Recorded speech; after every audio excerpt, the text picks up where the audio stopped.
온화한 분위기는 다 가고 싸울 시간이 된 것 같습니다. 저희가 너무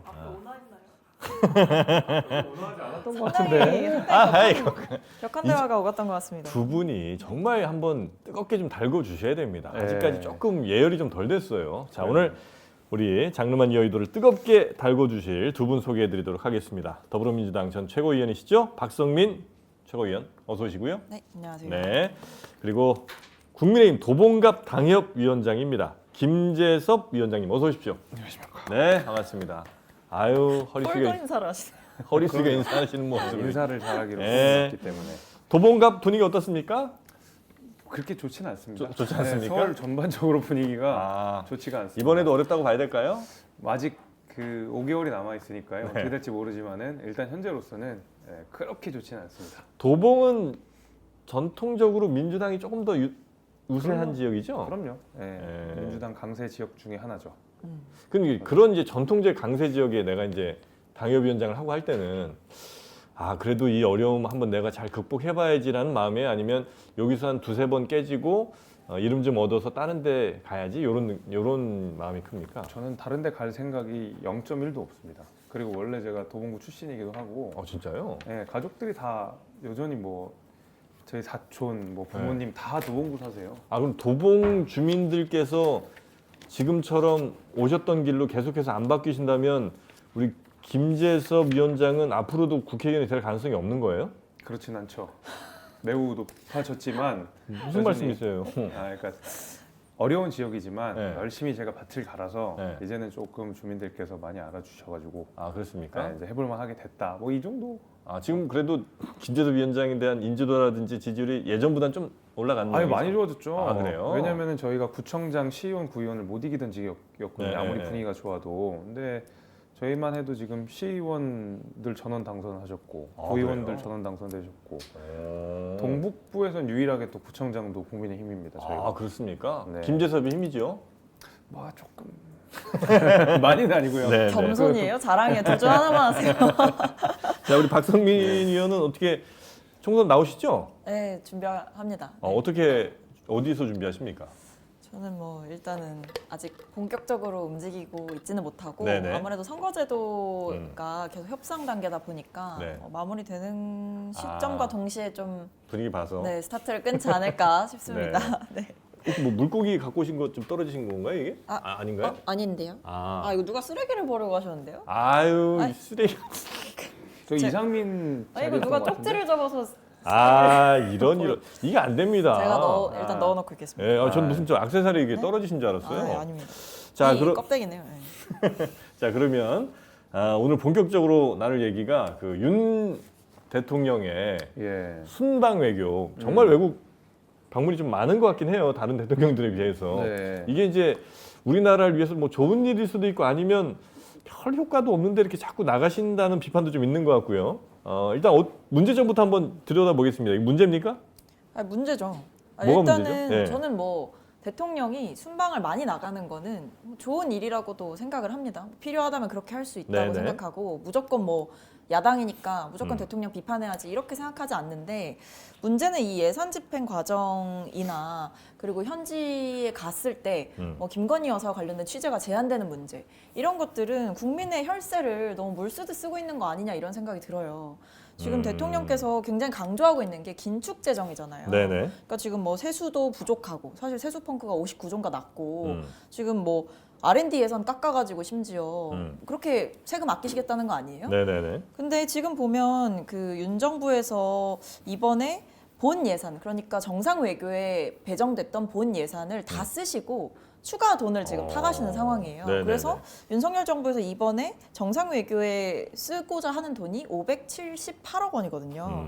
그러니까 이게 문재인 정부 때 비교해 보면 한 2배는 되는 돈이에요. 네네. 그래서 결국에는 나가는 건 좋은데 일단 세수를 이런 식으로 예비비를 2배 이상 집행해가지고 쓰는 경우가 잘 없고 그리고 지금 계속 외교는 한다고 하는데 뭔가 뚜렷한 성과가 잘 보이지 않는다 이런 비판을 드릴 수밖에 없죠. 예산 많이 쓰고 성과 별로 없다. 이런 걸 전형적인 억가라고 부릅니다. 억지로 까는 거다 이거. 그렇죠. 네, 진짜 억가죠. 너무 왜냐면- 정신승리 아니신가요? 왜냐면 억가 대 정신승리 나왔습니다. 왜냐면 네. 일단은 뭐 횟수만 보자면 네. 문재인 정부 때 5년 동안 있었던 총 횟수, 그다음에 뭐 박근혜 전 대통령 있었을 때 총 횟수랑 뭐 큰 차이가 안 나요. 큰 차이 안 나요? 근데 그러니까 일단 박 대통령 기준인데 이제 네. 이게 여기에 맹점이 뭐냐면 2020년부터 2022년까지는 코로나 때문에 해외 순방이 극도로 자제가 됐거든요. 아 그렇겠죠 당연히. 그럼에도 불구하고 거의 해외 순방 아. 숫자가 비슷하다는 거는 문재인 대통령이 훨씬 더 많이 갔다는 이야기고 아. 더 웃긴 거는 지금 윤석열 대통령이 한 임기 2년 차로 향해 가고 있잖아요. 네. 같은 시기로 한정해서 보면 문재인 대통령이 더 많아요.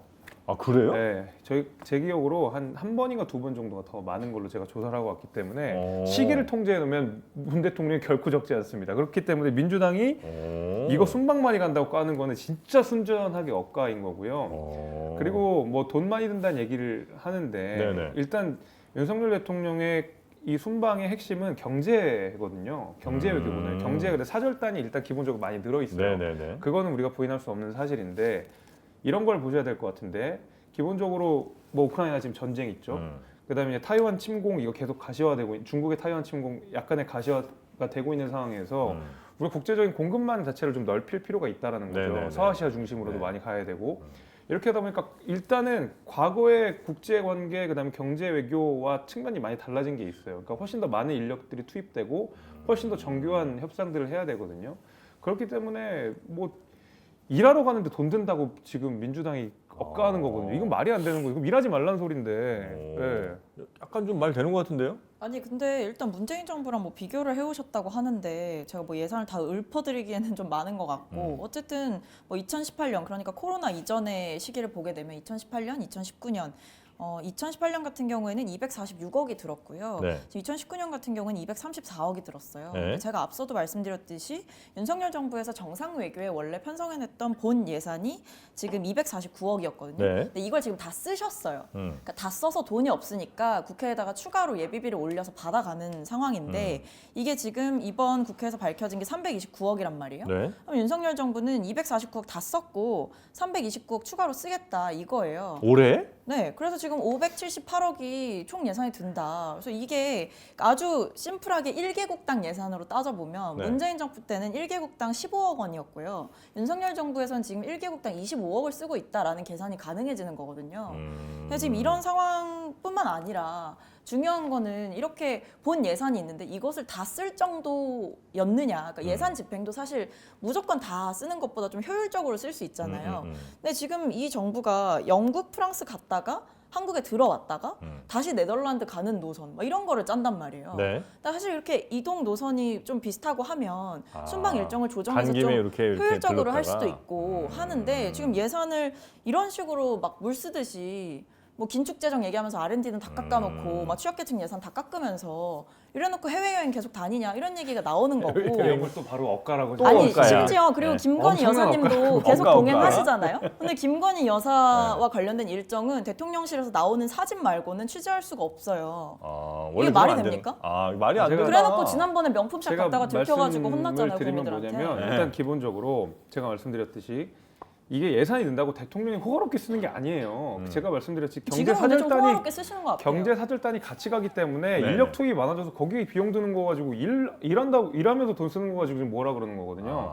그 네덜란드 얘기도 진짜 규모가 좀 커졌다는 말씀이신 그럼요. 거죠? 그리고 네. 왜냐하면 기존의 국제 외교랑 많이 달라졌어요. 계속 말하지만은 지금 전쟁 때문에 경제 외교 자체의 방식들이 달라져야 되고 공급망도 확대해야 되기 때문에 훨씬 더 많은 인력들이 투입될 수밖에 없어요. 지금 상황에는 일단 그 말씀을 드리고 네덜란드도 진짜 억가인 게 네덜란드는 그 하원이 조기 예산을 하면서 11월에 선거를 치러요. 근데 거기 일정이 좀 있군요. 네, 23년 11월에 하원 그 의회 선거가 있는데 의회 선거가 있는 기간에 우리가 방문을 하게 되면 불필요한 어떤 뭐 그럴 수도 예, 있겠네요. 그런 것들이 있을 수 있어서 우리가 배려를 해준 거고 그쪽 상대방의 동의를 얻어서 다음에 방문을 하는 거지 동선 안 맞추는데 굳이 돈 쓰려고 한국 갔다 다시 네덜란드 가는 건 말이 안 되는 거죠. 돈 얘기는 그럼 그렇다 치고 예. 성과 있냐?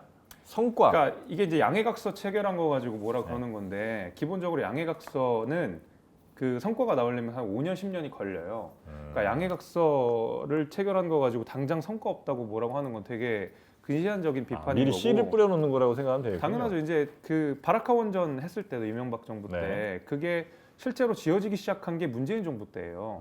근데 양해각서가 중요한 이유가 뭐 원전도 그렇고 뭐 큰 건설 문제도 그렇고 무기 판매도 그렇고 이런 거는 일반 사기업이 가서 뭐 딜을 할 수가 있는 게 아니에요. 국가 원수가 가서 해야 되는 뭐 그렇겠죠. 일들이잖아요. 네.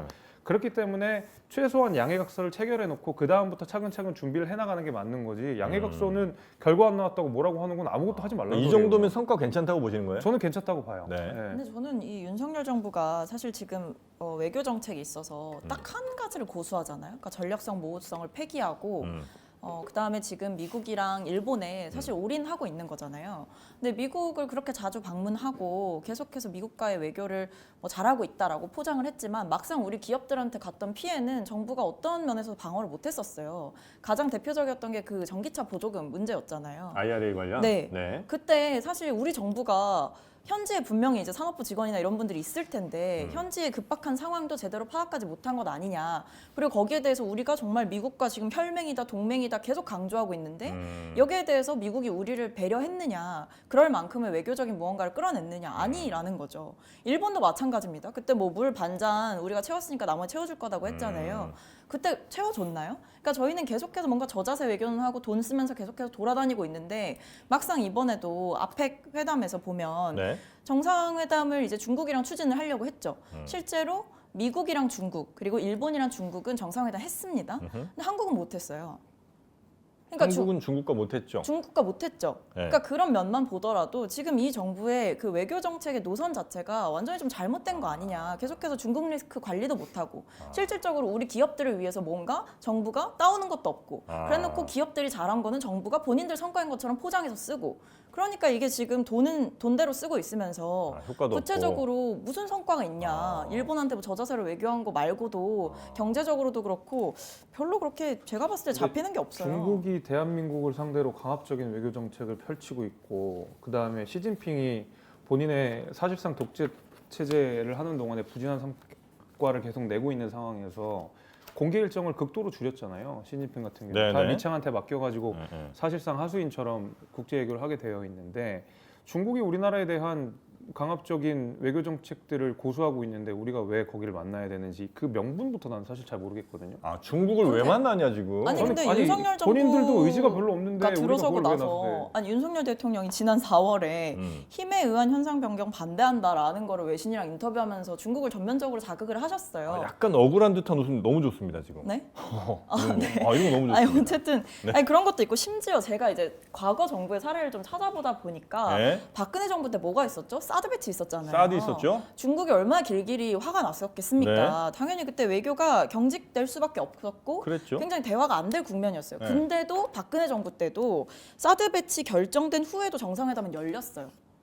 근데 지금은 어쨌든 윤석열 대통령께서 미국이랑 일본에 완전히 올인하게 되면서 지금 정부에서는 뭐라 그러냐면 중국이랑 그 정상회담 못한 게 시주석이 너무 일정이 많아서 그랬다 이런 식으로 얘기를 해요. 너무 바빠서 그랬다. 네. 근데 지금 이분이 미국 대통령이랑 했고 일본 총리랑 했고 멕시코, 페루, 피지, 브루나이 정상들이랑도 만났어요. 근데 우리나라만 만났다. 안 만났어요. 그러니까 중국의 우선순위에서 우리가 완전히 밀려버린 거예요. 근데 중국에 대한 감정을 떠나서 지금 미국이랑 중국 관계 회복세죠. 네. 그다음에 지금 일본이랑 중국은 만나가지고 약간 경제 면에서 고위급들이 협력하자 이런 얘기하고 있어요. 우리는 못하고 우린 있다. 뭐예요? 우리 뭐 국제적 왕따예요?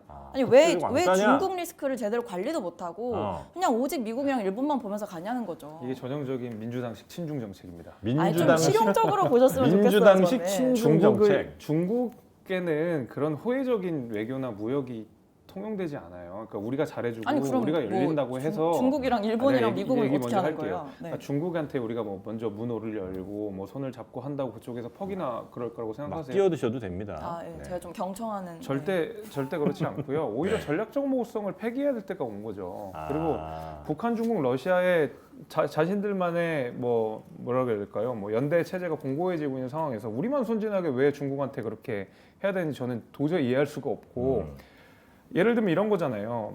그 한국이 예를 들면 중국과 좀 뭐라 해야 될까? 좀 세게 나왔다. 외교적으로 좀 마찰이 좀 있다. 네네네. 하더라도 걔는 필요하면 다 가지고 가요. 한국으로부터. 경제적으로 필요하면 호혜성이라든지 어떤 뭐 외교적인 뭐 훈풍 이런 게 안 불어도 자기네들 필요하면 얼마든지 가지고 가고 자기네들 필요 없으면 아무리 사이가 좋아도 끊어버려요. 사드 배치 말씀 잘하셨잖아요. 이제 그런 것처럼 우리가 중국으로부터 더 이상 모호성, 전략적 모호성 이런 거 통할 때가 아니에요. 이미 사실상 저는 신냉전 체제로 바라보고 냉정하게 외교를 해야 된다고 생각하는데 여전히 중국 미련 잡으면서 자극될까 봐 못하겠다. 왜 우리가 중국 눈치를 그렇게 바라야 되는데요?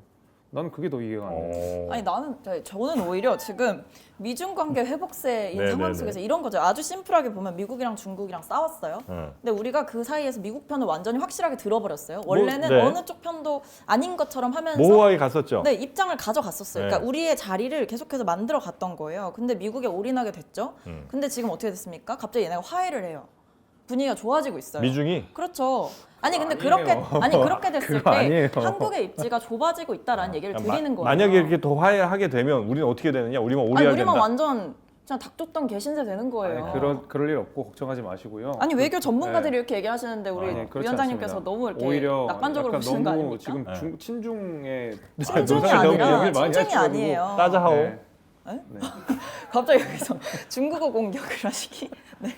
아니 그러니까 이제 그 두 가지 의견이 이제 크게 갈리시는 게 여전히 그런 미국과 중국 사이에서의 그 어떤 뭐 협상자 혹은 뭐 그 안에서 중간자 역할로 양쪽의 이익을 다 취할 수 있다는 생각이신 것 같고 그거 그 순진한 시대는 이제 생각이죠. 끝났고 그건 진짜 순진한 생각이죠. 네, 미국과 뭐 일본, 뭐 우리나라, 그다음에 뭐 북중러 등등이 이제 전 세계가 블록화돼서 완전히 이제 갈라지는 상황에서 그렇죠. 어느 한쪽을 선택하지 않는 게 오히려 훨씬 더 위험한 상황이 되는 거란 아마 생각을 하시는 것 같습니다. 당연하죠. 그 미국에서도 마찬가지로 계속 이야기를 하는 게 일단 미국만 보면 안 되고요. 그다음에 중국만 봐서도 안 되고요. 서방 자유민주주의 국가들 전체를 봐야 돼요. 그래서 예를 들면 기술 표준도 점점 서로가 다르게 가는 방식이고요. 당연히 외교 노선이나 아니면 전쟁 위협에 있어서도 굉장히 지금 날이 서 있는 상황이기 때문에 중국 그냥 간단하게 아유 여기도 잘하고 여기도 잘 지내면 되지 이거 너무 순진한 생각이죠. 그걸 누가 몰라요. 근데 그렇게 안 되니까 제가 계속 이렇게 그럴 말씀드리는 상황이 이제 거죠. 더 이상 아니라는 아니죠. 거죠. 아니 절대 아니죠. 미국과의 이제 뭐 안보면에서의 협력 이런 거 당연히 강화할 수 있고 음. 조금 더 밀착될 수밖에 없는 상황이라는 건 저도 이해하는데요. 문제는 중국이라는 그 외교 상대를 너무나 등한시했다는 데 있는 거죠. 그러니까 중국을 떠받들어라 이 얘기가 아니라 미국을 버리고 중국으로 가라가 아니라 굳이 중국을 적대시하고 지난번에도 러시아를 계속해서 적대시하고 네네네. 그렇게 하는 것 자체가 우리나라 입지를 좁아지게 만드는 일이라는 거죠. 혹시 적대가 아니라 지금- 네. 적대국이기 때문에 그래요. 사실상 적대국이죠. 혹시 그러면. 지금이 네. 우리 위원장님 아마 생각이실 것 같은데 지금이 혹시 우리나라가 미국이냐 중국이냐 혹은 뭐 서방이냐 아니면 좀 뭐 북중러 쪽 이쪽이냐의 선택을 강요받는 상황이라고 혹시 생각하진 않으세요? 선택할 수밖에 없는 상황이긴 하지만 그러니까 제가 말씀드렸듯이 뭐 최근의 안보 상황도 그렇고 네. 어쩔 수 없이 어느 정도 밀착할 수밖에 없는 관계는 있죠. 당연히. 그러니까 한미일이 이렇게 밀착해서 가겠죠. 근데 문제는 중국과 러시아와의 관계를 적대적으로 돌릴 이유도 그럴 없고 필요는 없다. 너무 명확하게 우리는 미국이랑 일본이랑만 갈 거야 이렇게 시그널을 주는 것도 좋지가 않아요. 그럼 협상의 지렛대가 사라진다. 그렇죠. 아니 굳이 그렇게 자신의 운신의 폭을 좁힐 이유가 없잖아요. 저희가. 일부러. 아니 그리고 중국과의 관계도 그렇고 봤을 때, 그러니까 중국에 대한 감정을 배제하고 최대 교역국인 건 맞잖아요. 우리나라랑 가장 많은 북핵 교역을 문제를 하고 있죠. 다룸에 있어서도 네. 중국과 러시아와의 관계를 고려하지 않고 다룰 수는 없는 문제인데 여기에 대해서 무조건 뭐 왜 중국 떠받드냐, 뭐 중국몽이냐, 뭐 이런 식으로 근데 공격하는 그 얘기는 거야말로 제가 너무 분명히 정치적인 바로 짚어야 되는 게 색깔의 뭐냐면 비판이다라는 거죠. 바로 짚어야 되는 게 거기서 대한민국 물품들의 수입이 많은 거는 이제 소비재는 거 안 해요. 중국이 더 이상 대한민국의 소비재 같은 거니까 간단한 물품들은 자체 생산을 해가지고 자기네들이 쓰지 중국이 우리나라부터 사가는 것은 본인들이 못 만드는 첨단 기술들을 사가기 때문에 아니면 뭐 중간재라든지 이런 거. 중간재 그 정도만 사가지고 실제로 굉장히 간단한 소비자들은 이미 안 해요. 그게 왜냐면 대한민국이 미워서가 아니고 대한민국이 좋아서 사가는 것도 아니고 미워서 안 쓰는 것도 아니고 자기네들 이익이 되면 수입하고 이익이 안 되면 안 해요. 그러니까 나라가 사이가 좋고 안 좋고를 떠나서 대한민국에 쓸모가 있으니까 여전히 사이가 안 좋아도 필요할 건 다 사가요. 그렇기 반도체 때문에 같은 거 사가고. 네, 이거는 외교의 문제가 아니라 오로지 중국의 아주 이기적인 경제 교역 정책인 거기 때문에 중국이랑 잘 지낸다고 해서 우리 거 다 사주지 않아요. 그건 대단한 착각이에요. 그러니까 제가 드리는 말씀은 굳이 적대적으로 할 필요는 없는 거 아니냐는 그러니까요. 거죠. 네. 굳이 왜 손해를 보냐고요. 아니 적대적인 나라를 적대적으로 대하는 아니 게 아니 대통령께서 적대적인 대통령께서 나라를. 먼저 어떻게 보면 중국과 러시아를 적으로 돌리는 발언들을 하셨잖아요. 아니 거기 지금 자극될까봐 그럼 대한민국 대통령이 주권을 아니 그 행사하는 말이 것도 아니라 어려워한다는 그 거. 말이 오, 아니라 이제 좋아, 한국을 먼저 좋아, 공격한 상황이 아닌데 좋아, 좋다. 중국과 러시아에 대해서 어떻게 중국이 우리나라 아니 공격 안 했어요? 아니 어떻게 보면 미국의 네. 편을 들기 위해서 과도하게 미국보다 더 강하게 어떻게 보면 중국과 러시아를 비판을 해준 거잖아요. 근데 제가 앞서 말씀드렸듯이 미국과 중국 사이 안 좋다가 또 최근에 고위급 경제회담도 다시 재개했고 몇 번이나 미국 사람들이 찾아가서 만나고 최근에 한중 정상회담은 실패했지만 미국이랑 중국은 얘기하고 일본이랑 중국도 얘기하고 각자 다 챙길 거 다 챙기고 있는데 우리만 안 챙기고 우리만 안 있다는 거죠? 챙기고 있는 거 이게 왜 아니에요? 그러냐면 우리나라는 여전히 전쟁 중인 나라라서 그래요. 북한은 누가 뭐래도 적대국이고요. 북한이 개발하는 무기의 대다수는 중국이랑 러시아로부터 옵니다. 기술 원천도 마찬가지고 돈도 마찬가지고요.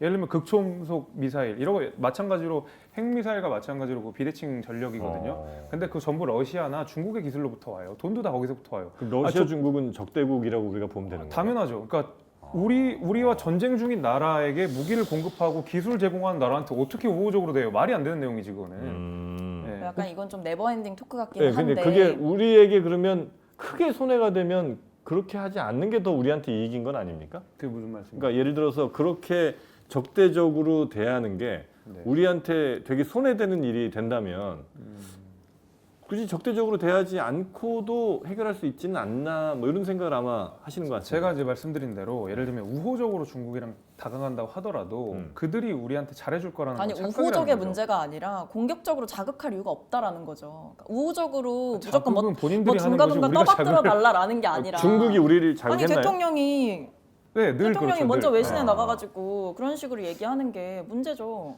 우리가 먼저 자극한 게 아니고 중국이 먼저 우리를 자극은 굉장히 그러니까 그거는 주관적인 제가 봤을 거죠. 때 혼자서. 김재섭 위원장님 내심에 이제 중국에 대한 반감이 작동하시다 보니까 이렇게 말씀하시는 것 같고요. 아니에요. 그렇지 않고. 외교는 감정의 문제로 볼 게 아니라 실익의 문제로 봐야 된다. 그러니까 제가 아니 그게 지금 미국을 미국이랑 확실히 중국, 연대해야 일본과 된다는 중국의 거니까요. 관계 사이에서 우리가 지금 하고 있는 포지션 자체가 이거야말로 진짜 이념 막 이런 걸로 가고 있는 거 아니에요? 아니 지금? 그래서 문재인 정부가 전략적 모호성을 택해가지고 중국으로서 좋은 대우를 받았나요? 그러니까 아니잖아요. 이게 또 문재인 정부 얘기를 그게 하시는데 전략적 모호성을 자꾸 이야기하시니까 얘기하는 거예요. 아니 그럼 역대 대통령들은 바보라서 전략적 모호성을 그때는 택했습니까? 국제관계가 지금 같지 않았으니까요. 완전히 달라진 국제관계를 냉정하게 할 만은 인식하셔야죠. 아, 네. 야. 진행자께서 다음 주제로 좀 넘겨주셨으면 하는 아, 바람이 난 너무 있는데요. 좋아요 지금. 네. 아 이렇게 약간 좀 감정 상하는 선 바로 직전까지 가는 게 저희 마우스 복싱의 목표입니다. 1차적으로. 네. 네. 그래서 여기서 이제 조금 더 바랄 게 있다면 조금 더 언성만 높아지면 되는데 뭐 거기까지는 오늘은 이제 안 가고 많이 일단 높아진 겁니다. 저는. 네. 윤 대통령의 순방 외교에 대해서 일단 극복할 수 없는 어떤 선은 분명히 좀 있는 것 같네요. 그러니까 중국, 러시아는 분명히 북한을 지금 도와주고 있는 우리의 적성 국가 혹은 뭐 적대국이라고 네. 우리는 봐야 되는 게 맞다. 그리고 과거와 달리 변화된 국제 정세에서는 그렇죠. 지금 우리는 어느 한쪽을 선택할 수밖에 없는데 그 선택한 쪽은 미국과 일본 혹은 서방 세계라는 곳이다라는 게 아마 위원장님 생각이신 것 정확합니다. 같고 네. 그다음에 우리 최고위원께서는 뭐 아무리 그런 국제 정세가 변하더라도 우리가 굳이 러시아, 중국을 자극해서 뭘 좋을 거 있다고 자꾸 그러니까 저는 대통령- 양자택일의 문제로 외교를 바라보는 게 문제라고 생각을 하는 거죠. 근데 이제 그런 상황이 이미 됐다고 생각을 그러니까 여기서 이제 하시는 것 같고. 부딪히는 것 같아요. 네. 좋습니다. 요 외교 문제는 요 정도로 하고 짧게 하나만 더 좀 보겠습니다. 이낙연 전 대표, 네. 이낙연 전 대표가 우리 박성민 최고위원의 정치적 아버지다 이런 얘기가 있습니다. 맞나요? 그렇지 아버지 까지는 아니고 정치적 삼촌? 아버지 이런 표현은 뭐 적절치는 않은 것 같고 정치적인 큰 같이 이제 동네 어르신. 네? 네.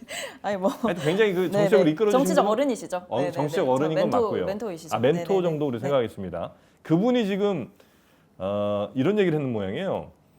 이제 여러분 곁을 떠나지 않겠습니다. 예, 이 얘기는 다시 일선으로 복귀하신다는 얘기인가요? 사실 활동 재개는 한 지 꽤 되셨어요. 네.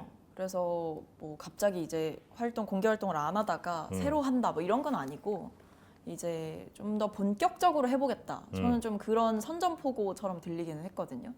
그러니까 그 동안에는 아마 이제 사실 민주당이 굉장히 좀 복잡했던 시기가 뭐 체포동의안이 계속해서 날아오고 네. 이재명 대표의 거취에 대해서 굉장히 많은 말들이 오갈 때가 있었잖아요. 근데 그때 만약에 이낙연 대표께서 거기에 이제 참전을 하시게 되면 오히려 당내 갈등을 본인이 더 부추기는 역할을 할까봐 제가 봤을 때 그 동안은 네네네. 뭐 저서 강연과 같은 것들을 하거나 뭐 뭔가 당에 대해서 쓴소리를 하기보다는 말씀을 많이 아끼고 윤석열 정부를 향해서 말씀을 하셨던 것 같아요. 근데 이제는 좀 이재명 대표와 관련된 거취 문제는 사실 좀 정리가 많이 됐잖아요. 체포동의안이 또 네네네. 한번 저희가 이제 뭐 가결시키고 그 다음에 구속영장이 기각되게 되면서 좀 정리가 된 면이 있다 보니까 이제부터는 좀 전면에 나서 봐야겠다. 전면에 나선다는 게 어떤 의미죠?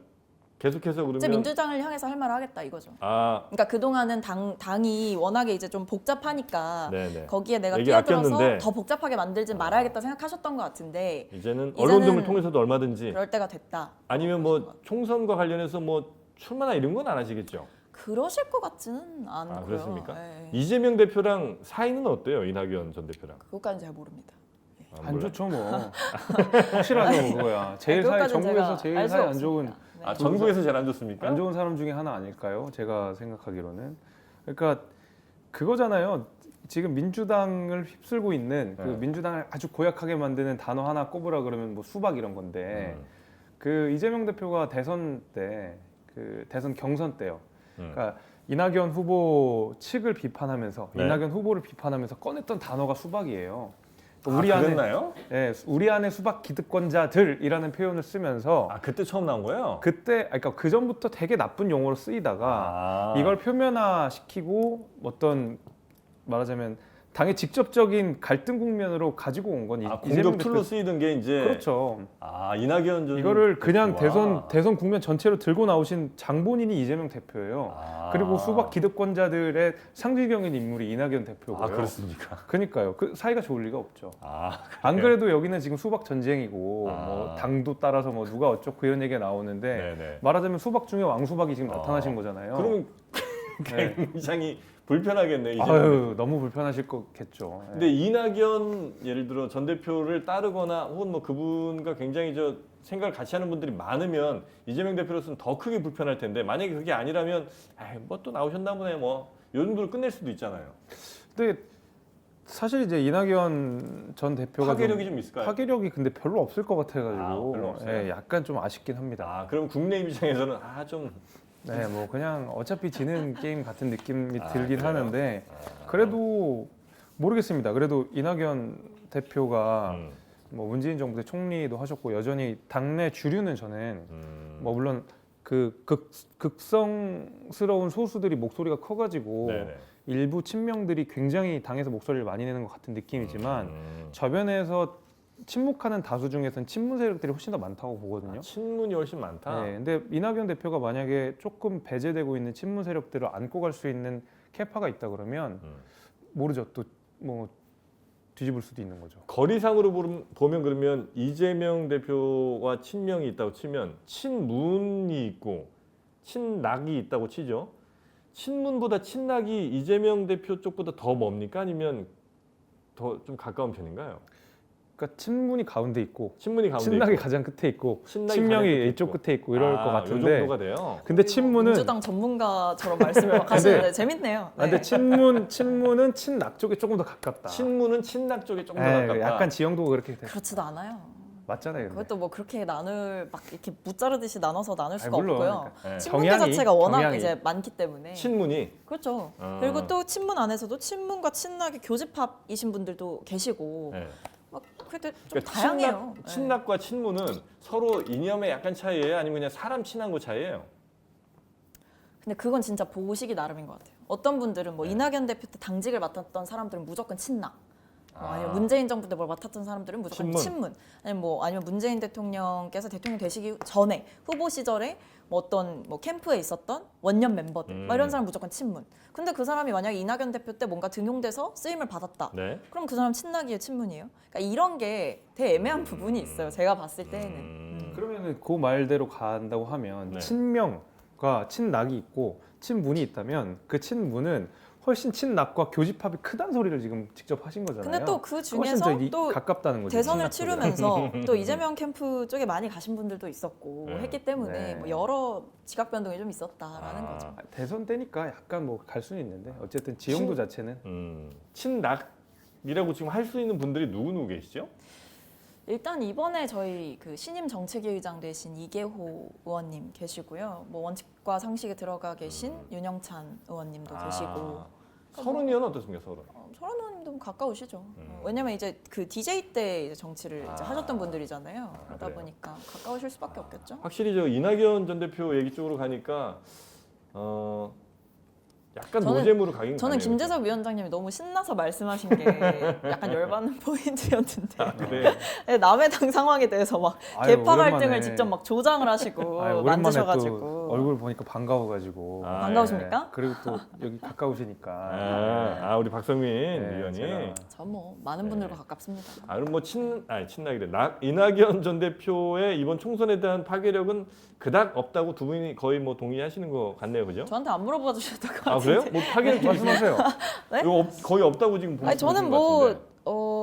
좋은 의미로의 파괴력이 있을 수도 있다고 생각해요. 어쨌든 인지도가 있으신 분이잖아요. 인지도 있죠. 인지도 있는 분이 뭔가 적극적으로 메시지를 내기 시작한다. 네. 그건 뭐 당에 좋은 영향을 줄 수도 있고 아. 당을 바라보는 국민들한테 좋은 영향을 줄 수도 있고. 근데 이낙연 전 대표를 좋아하는 분들은 어떤 분들이죠? 이렇게 성향이 잘 모르겠어요, 저도. 근데 그거 저도 잘 그게 모르겠어요. 글쎄요. 진지한 분들인가? 좀 엄중한 분들? 아니 뭐 엄중한 이제- 사람을 엄중한 그러니까 사람들만 좋아하진 쉽게 않겠죠. 얘기하면, 그러니까 제 표현대로 하면, 네. 그러니까 이재명 대표를 싫어하는 민주당 당원이겠죠. 아, 뭐 그 정도가 될 것 아, 같은데요. 특별히 이낙연 전 대표가 뭐가 막 좋다기보단 일단 민주당 지지자인데 네. 이재명 대표는 조금 싫고. 저기는 좀 내가 아무리 그런 경우에 민주당이지만 내가 이재명은 안 되지라는 분들이 네네네네네. 되게 그쪽으로 많이 계시는 것 같아요. 그럼 끝으로 우리 두 분은 누가 좋아하는지 좀 한번 분석해 네? 보겠습니다. 우리 김재섭 저 위원장은 누가 어떤 사람들이 좋아합니까? 아 저요? 네. 저는 저 헬스인들이 좋아합니다. 아, 운동하시는 네, 분들 그리고 좋아하시고 도봉구 주민들이 좋아하십니다. 도봉구 주민들 네, 좋아하시고 네. 우리 박성민 위원은 누가 혹시 좀 지지하거나 좋아한다고 할 수 잘 있을까요? 모르겠어요. 저는 지역이 없어가지고 뭐 다니면서 막 어떤 사람들한테 인기가 있는지 누가 나를 좋아하는지 이걸 아직 구체적으로 알아볼 만한 그런 계기가 아직 좀 없었던 것 같아요. 네티즌들은 좀 좋아하는 것 같습니다. 오늘 저 아, 네. 댓글 보니까 감사합니다. 약간 박성민 위원장 근데 제가 박성민 위원장. 수박이라고 댓글 달리는 것 같은데. 아 수박이에요? 아니 지금 여기도 약간 당도가 있으신 분. 아 당도 좀 있으세요? 네, 아. 조금 있으신 분이어서. 아닙니다. 당도는 현역 의원들에게만 매겨지는 거기 때문에 네. 전 자격이 없어서 아, 점수를 못 받았습니다. 좀, 네. 좀 아까 저 당도 6에 극강 수박 그러니까요. 예 그러니까 이제 우리 의원님이시다 보니까 의원님이 이제 매겨진 나오셨습니다. 거죠. 네네. 원래 5였다가 한 단계 더 업그레이드 그 되셨대요. 5가 끝이었는데 더 올라갔나요? 네, 그러니까 5가 끝이었는데 그 본인 5셨잖아요. 네. 그랬다가 이제 이번에 그 원칙과 상식 하면서 만들면서 이렇게. 한 단계 더 업그레이드 되셨다고 굉장히 좋아하시더라고요. 오. 다음에 이렇게 수박 한 통 들고 오신다고. 아 좋네요. 당도. 네. 되게 알겠습니다. 즐거워하시는 것 같습니다. 저는 너무 좋아해요. 수박을 좋아하시나요? 아, 무슨 말씀이세요? 너무 표정이 지금까지 본 것 중에 제일 아니, 그러니까 밝으셔가지고. 저는 뭘 제일 좋아하냐면 본인이 그런 어려운 일들이 있을 때 그걸 이렇게 놔버리고 그걸 뛰어넘어 버리는 그 상황을 전 너무 좋아합니다. 아. 네, 수박 공격으로 사실 힘드셨겠죠. 위축될 근데 수 있는데 네. 위축되지 않는. 그걸 유머로 승화하시는. 아. 나 그 모습 너무 좋았습니다. 음. 그리고 자기 왕수박이라고 막 그러죠. 수박 장수 왔다고 막 이러시는데 저는 뭐 그런 거 굉장히 바람직한 모습이다 생각을 합니다. 자, 오늘 11월 22일 마우스 복싱까지 함께 해봤는데 마우스 복싱이 갈 길 지금 제대로 가고 있는 것 같습니까? 두 분 생각에? 조금 더 치열해져야 되지 않을까 저는 그런 아쉬움이 좀 드는데요. 근데 다른 분들도 치열하신가요? 다른 분들은 거의 뭐 의자가 이렇게 있잖아요. 제가 어떤 영상 봤는데 그냥 되게 사이 좋던데? 계속 네. 웃고 계시던데. 그래서 그분들 다 잘랐어요. 그래요? 아, 네, 그렇구나. 그분들이 이제 앞으로 못 나올 겁니다. 아 그렇구나. 마음이 네. 아프네요. 네. 저희 안 잘리게 열심히 동학이 해야겠네요. 형이랑 용태는 싱글벙글이던데 약간. 거의 저 예능인 줄 알았어요. 안 돼. 거의 안 돼요? 그렇게는 거의- 안 됩니다. 네, 연애 프로그램인 줄 알았어요. 네, 너무 사이 좋더라고 네, 프로맨스. 너무, 꽁냥꽁냥하더라고. 두 분은 스캔들만 나지 않도록 하여튼 두 분 좀 조심해 여기 주시고요. 뭐 저는 전혀 네. 네. 없습니다. 부인이 뭐 있는데 무슨 말씀을? 다음 시간에 잘 좀 부탁드리겠습니다. 네, 두 분 대단히 고맙습니다. 감사합니다. 네.